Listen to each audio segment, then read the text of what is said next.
Assalamualaikum warahmatullahi wabarakatuh. Kami dari kelompok 4 analisis laporan keuangan Universitas Islam Riau akan mempresentasikan materi yang berjudul Return on Invested Capital and Profitability Analysis yang beranggotakan saya Alfian Rahmat Ramadan dan di Primayuda Muhammad Liga Permadi, Risnal Rinanda, dan Sahat Wahyu Rizky Ujung.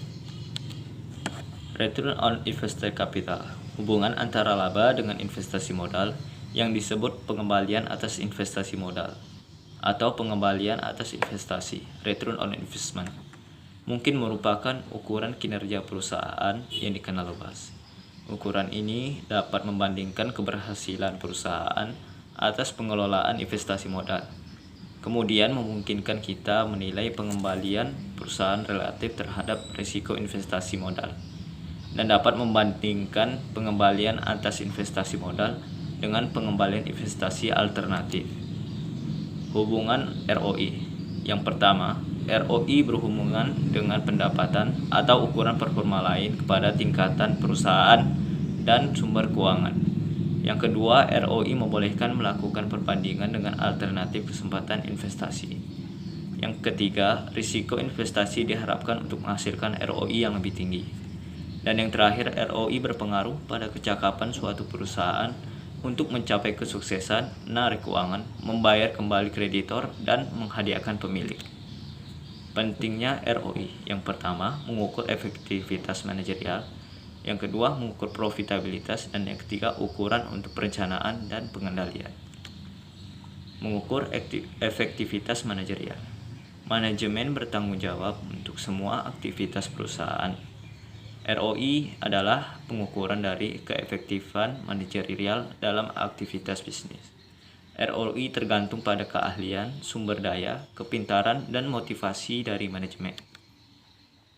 Mengukur profitabilitas. Yang pertama, ROI adalah indikator dari keuntungan suatu perusahaan.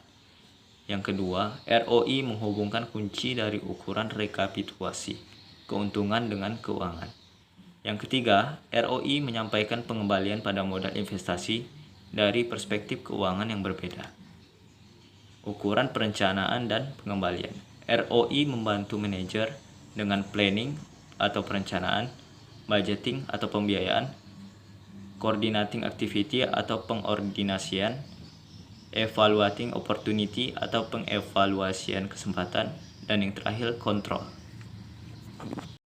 Baiklah, saya akan melanjutkan pembahasan tentang komponen ROI. Return on Invest Capital atau ROI dapat dirumuskan sebagai income dibagi invest capital. Modal investasi ditegaskan, yaitu tidak adanya ukuran universal dalam modal investasi, dan perbedaan ukuran pada modal investasi menggambarkan berbedanya perspektif pengguna. Alternatif pengukuran dari modal investasi. Pengukuran biasa yaitu ada dua. Pertama, net operating asset dan stockholders equity. Net operating asset yaitu perspektifnya adalah kepemilikan perusahaan seluruhnya dan dinamakan return on net operating asset atau RNOA. RNOA yaitu ukuran efisiensi operasi atau performa. Kemudian digambarkan return on net operating asset atau tidak termasuk aset keuangan atau hutang. Common equity capital. Perspektifnya adalah pemegang modal dan saham. Kedua, menggambarkan efek dari leverage atau hutang modal pada pemegang saham. Tiga, tidak termasuk semua transaksi hutang dan modal istimewa. Perhitungan modal investasi. Pertama, perhitungan biasanya dilakukan dengan menggunakan rata-rata modal yang tersedia pada periode tersebut. 2. Investasi awal tambah investasi akhir dibagi 2. 3. Lebih akurat jika dilakukan per bulan atau per kuartal. Penyesuaian modal investasi dan jumlah income. Pertama, Ada beberapa perhitungan yang membutuhkan analisis untuk dilakukan penyesuaian. Kedua, beberapa penyesuaian dibutuhkan dalam melakukan analisis terhadap pengembalian investasi atau ROI. Komponen ROI NOPAT dibagi beginning NOA plus ending NOA bagi 2, di mana NOPAT operating income kali 1 kurang tax rate, NOA net operation assets, operating and not operating activity kurang destination. Balance sheet operating assets atau OA less operating liabilities, OL financial liabilities FL less financial assets FA net financial obligation NPO stock equity SA net operating assets NOA net financing NPO plus tambah SE. Net income kurang preferred dividends bagi beginning equity tambah ending equity bagi 2, di mana equity sama dengan stockholder equity kurang preferred stock. Analisis return on assets ROA, return on operating assets, operating profit margin kali operating asset turnover. NOPAT dibagi APG NOA sama dengan NOPAT dikali sales dibagi sales dikali APG NOA. Operating profit margin mengukur probabilitas operasi terhadap penjualan. Operating assets turnover atau utilization mengukur keefektifan penjualan dari aset operasi. Operating leverage dalam RNOA. RNOA sama dengan NOPAT bagi sales dikali sales dibagi average OA dikali 1 tambah OLEV, di mana OA sama dengan operating assets, OLEV sama dengan operating liabilities leverage ratio atau operating liabilities atau NOA. Profit margin dan assets turn off. Profit margin dan assets turn off saling berkaitan. Profit margin merupakan fungsi penjualan dan beban operasional atau selling price kali unit sold. Turnover juga merupakan salah satu fungsi penjualan atau sales atau assets. Analisis return on assets ROA. Terima kasih. Saya lanjutkan ke kawan saya. Pembahasan selanjutnya yaitu tentang pemisahan margin profit atau laba. Gross profit margin mencerminkan laba kotor sebagai presentasi dari penjualan, mencerminkan kemampuan perusahaan untuk meningkatkan atau mempertahankan harga jual. Penurunan margin mungkin menunjukkan bahwa kompetisi telah meningkatkan atau produk perusahaan ini telah menjadi kurang kompetitif, atau keduanya. Selling expense, general and administrative expense. Asset turnover mengukur intensitas dengan perusahaan yang memanfaatkan aset. Ukuran utilitas yang paling relevan adalah penjualan, karena penjualan pada dasarnya adalah laba. Dengan rumus sales per average net operating asset. Account receivable turnover mencerminkan beberapa kali piutang rata-rata dikumpulkan. Rasio yang terkait Average collection period. Inventory turnover mencerminkan beberapa kali persediaan rata-rata dikumpulkan. Rasio yang terkait average inventory day outstanding. Long term operating asset turnover mencerminkan produktivitas aktiva operasi jangka panjang. Accounts payable turnover mencerminkan seberapa cepat hutang dibayar rata-rata. Rasio yang terkait average payable days outstanding. Account receivable turnover sama dengan sales per average accounts receivable. Average collection period sama dengan account receivable per average day sales. Inventory turnover, cost of goods sold per average inventory. Average inventory day outstanding. Inventory per average daily cost of goods sold.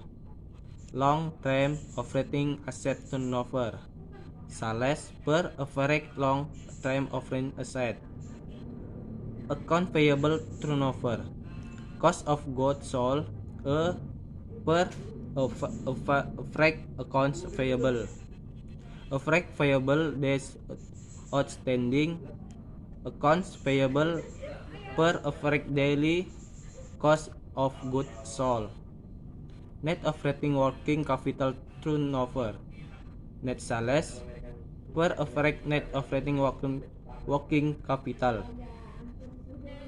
Peran dalam equity valuation. V sama dengan BF ditambah NI plus 1 kurang dalam kurung K per BF dalam buka tutup kurung per 1 tambah K ditambah NI tambah 2 kurang K kurang BF plus tambah 1 per 1 tambah K pangkat 2. Hal ini dapat disajikan kembali dalam bentuk Further Roche.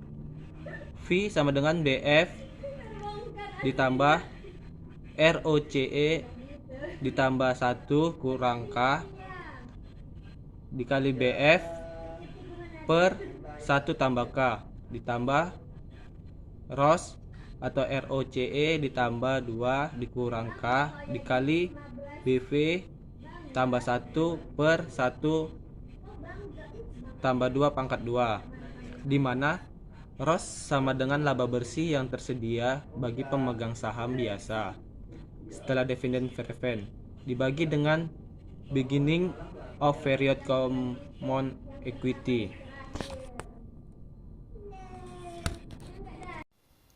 Leverage dan ROCE.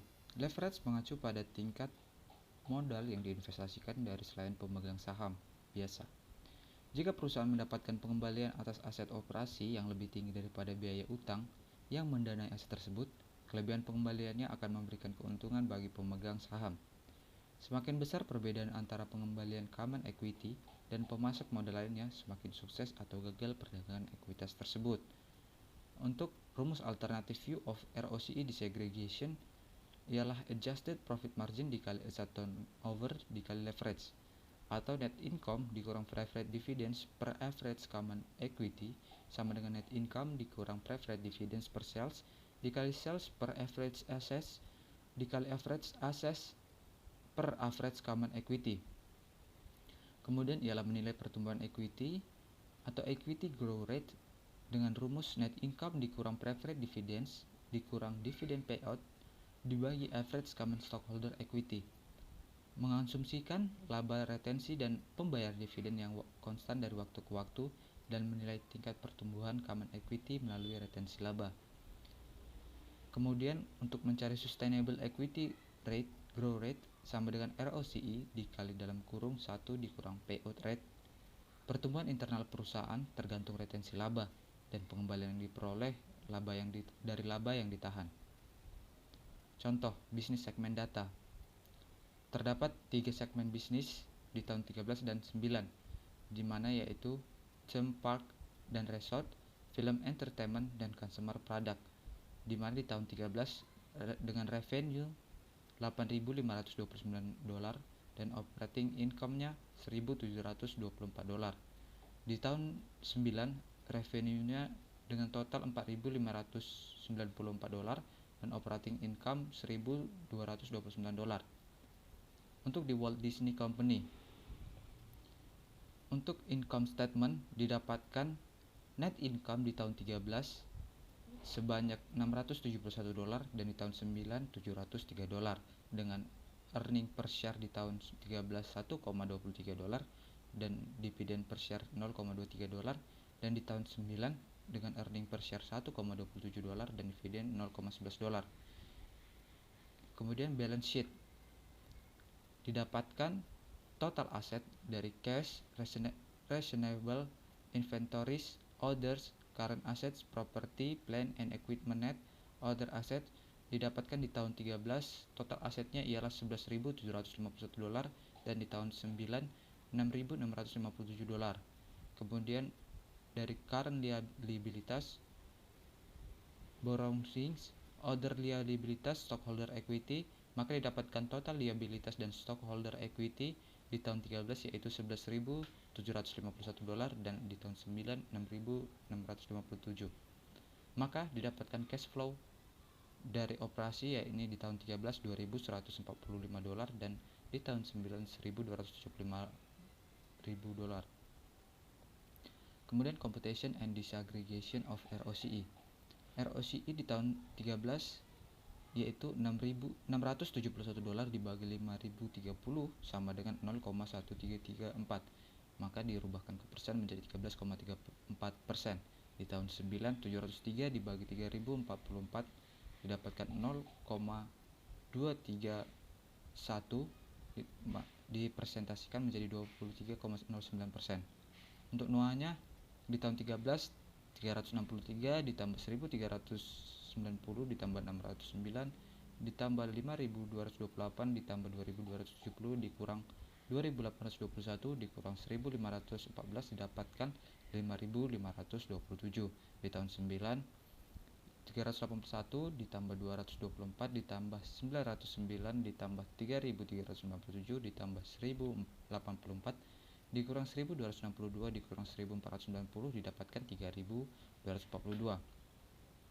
NFO-nya didapatkan 497 dan 199, equity 5.030 dan 3.044, leverage didapatkan 0,10 dan 0,07. Untuk NOPAT didapatkan dari 8.529 dikurang 6.968 dikurang 515 dalam kurung dikali 1 dikurang 403 dibagi 1074, maka didapatkan 654 dan di tahun 9 didapatkan 677. NFE nya dari tahun 13 didapatkan 17, di tahun 9 didapatkan 26. Jadi net income di tahun 13 671 dan di tahun 9 703. Dengan RN NOA di tahun 13 yaitu 11,82% dan di tahun 9 20,87%. Di NFR di tahun 13 dengan minus 3,52% dan di tahun 9 dengan min 13,57% dan spread di tahun 13 15,34% dan di tahun 9 30,04%. Sekian, terima kasih.